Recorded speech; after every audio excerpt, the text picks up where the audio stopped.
أيها الذين آمنوا اتقوا الله ولتنظر نفس ما قدمت لغد واتقوا الله إن الله خبير بما تعملون۔ اے ایمان والوں، اللہ سے ڈرتے رہا کرو اور ہر شخص کو دیکھنا چاہیے کہ اس نے کیا آگے بھیجا ہے کل کے لیے، اور ڈرتے رہا کرو اللہ سے، بے شک اللہ خوب جانتا ہے جو تم کرتے ہو۔ یہ اللہ تبارک و تعالیٰ کا بڑا کرم ہے اپنے بندوں پر اور اپنے حبیب کریم صلی اللہ تعالیٰ علیہ وسلم کی امت پر، کہ اللہ تبارک و تعالیٰ بار بار ہمیں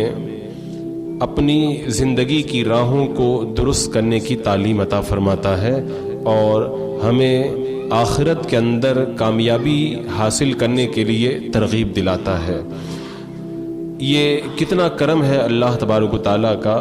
کہ وہ مالک خود ہی اپنے بندوں کو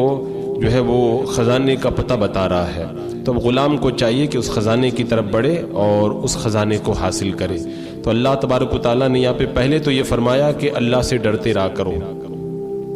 یہ اللہ سے جو ڈرنے کا حکم ہے، جو تقوی کا حکم ہے، یہ قرآن مقدس کے اندر یہ جملہ جو ہے وہ 10 مرتبہ 20 مرتبہ نہیں آیا، بلکہ یہ جملہ قرآن مقدس کے اندر 55 مرتبہ ملتا ہے کہ اللہ سے ڈرو، اللہ سے ڈرو۔ 55 مرتبہ اللہ تبارک و تعالیٰ نے قرآن پاک میں ہمیں کہا کہ اللہ سے ڈرو، یعنی یہ اللہ کا کرم ہے کہ ہمیں بار بار اللہ تعالیٰ راہ ہدایت نصیب فرما رہا ہے۔ اور اس کے علاوہ جو دوسرے جو فائدے ہیں اللہ تعالیٰ نے وہ بھی بیان فرمائے۔ پہلے تو یہ بتایا ان اللہ مع المتقین، بے شک اللہ متقین کے ساتھ ہے، ڈرنے والوں کے ساتھ ہے جو اللہ سے ڈرتے ہیں۔ اور پھر فرمایا ان اللہ یحب المتقین، بے شک اللہ تعالیٰ متقین کو پسند فرماتا ہے۔ اب ان دونوں آیتوں میں آپ دیکھیں کتنا جو ہے وہ پیار بھرا ہوا ہے کہ اللہ تبارک و تعالیٰ یہ بھی فرما رہا ہے کہ میں پرہیزگاروں کے ساتھ ہوں، اور یہ بھی فرما رہا ہے کہ میں پرہیزگاروں کو پسند کرتا ہوں۔ اللہ تعالیٰ جس کے ساتھ ہو، یعنی اس کی رحمت جس کے ساتھ میں ہو، اور اللہ تبارک و تعالیٰ جس کو پسند فرمائے، ان کا مقام اور رتبہ کتنا بلند ہوگا، اللہ اکبر۔ تو یہ ہمیں پہلے تو تقوی کی تعلیم دی، اس کے بعد میں اللہ تعالیٰ نے فرمایا کہ وَلْتَنْظُرْ نَفْسٌ مَا قَدَّمَتْ لِغَدٍ، اور ہر شخص کو دیکھنا چاہیے کہ اس نے کیا آگے بھیجا ہے کل کے لیے۔ یہ جو کل ہے نا، کل، یہ ہم لوگ کل بولتے ہیں کہ مجھے کل کے لیے یہ کرنا ہے، کل کے لیے وہ کرنا ہے، لیکن اللہ تبارک و تعالیٰ نے جو فرمایا کل کے لیے، یہ وہ کل ہے جس کے بعد میں کبھی کل ہوگا ہی نہیں۔ یعنی یہاں پر اللہ تبارک و تعالیٰ نے ایسے کل کا ہمیں پتہ بتایا کہ وہ کل آئے گا، اس کے بعد میں پھر دوبارہ کل کبھی نہیں آئے گا، اور وہ کل قیامت کا دن ہے، اس کے بعد میں پھر کوئی دوسرا دن نہیں آئے گا۔ تو یہاں پہ فرمایا کہ ہر شخص کو دیکھتے رہنا چاہیے اس نے کل کے لیے آگے کیا بھیجا۔ کل جو ہے وہ آنے والے آئندہ کل کو کہا جاتا ہے، تو یہاں اس سے مراد ہے قیامت۔ تو قیامت کو کل کہہ کر کے یہ بتانا مقصد ہے کہ قیامت کا آنا اتنا ہی یقینی ہے جیسے ہر دن کے بعد میں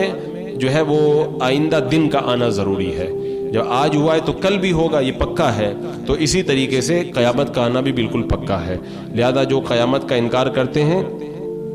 وہ دیوانے اور پاگل پن کا شکار ہیں، اس لیے کہ جب وہ کل آنا ہے اب اس کے باوجود بھی کوئی اس کا انکار کر رہا ہے تو اس کا مطلب اس کے اندر عقل نہیں ہے۔ اور پھر قیامت اتنی قریب ہے، اتنی قریب ہے کہ اللہ تعالیٰ نے یہ نہیں فرمایا کہ اتنے سالوں کے بعد میں قیامت آئی، فرمایا کل قیامت کے لیے۔ تو اس سے پتہ چلا کہ ہر دن جو ہے وہ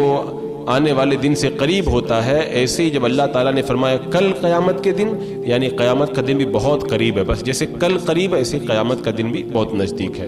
تو اب ایمان کا تقاضا یہ ہے ہر مومن اس یقینی کل کے لیے اور اس آنے والے قریب والے کل کے لیے فکر کرے، سوچے کہ میں نے اس کل قیامت کے لیے کیا تیار کر کے رکھا ہے۔ اور انسان کی یہ فطرت ہے کہ ہر شخص اپنے آنے والے دن کو موجودہ دن سے بہتر بنانا چاہتا ہے۔ سب کہتے ہیں میرا فیوچر اچھا ہو جائے، میرا فیوچر اچھا ہو جائے، تو ہر شخص کوشش کرتا ہے کہ آنے والا کل اچھا ہو جائے۔ تو اللہ تبارک و تعالیٰ نے یہاں پہ بتا دیا کہ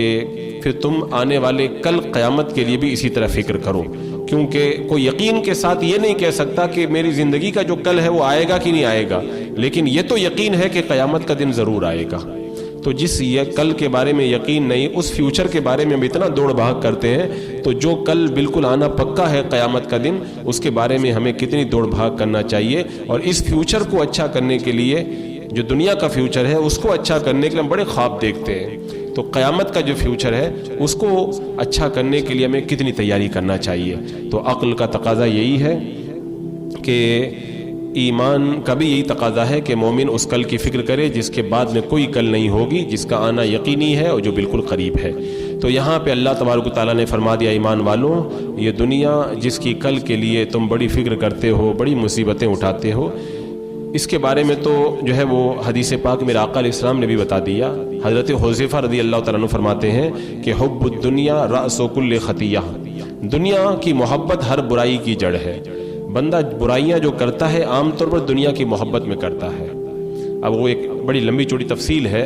بندہ جو ہے وہ حرام ویسا کماتا ہے تو وہ کیوں کرتا ہے؟ دنیا کی محبت میں کماتا ہے، جھوٹ بولتا ہے دنیا کی محبت میں بولتا ہے، رشوت لیتا ہے دنیا کی محبت میں لیتا ہے، سود خوری کرتا ہے، یعنی بہت ساری برائیوں کی جڑ جو ہے وہ دنیا کی محبت ہے۔ اور حضرت ابو ہریرہ رضی اللہ تعالیٰ عنہ سے روایت، اللہ کے رسول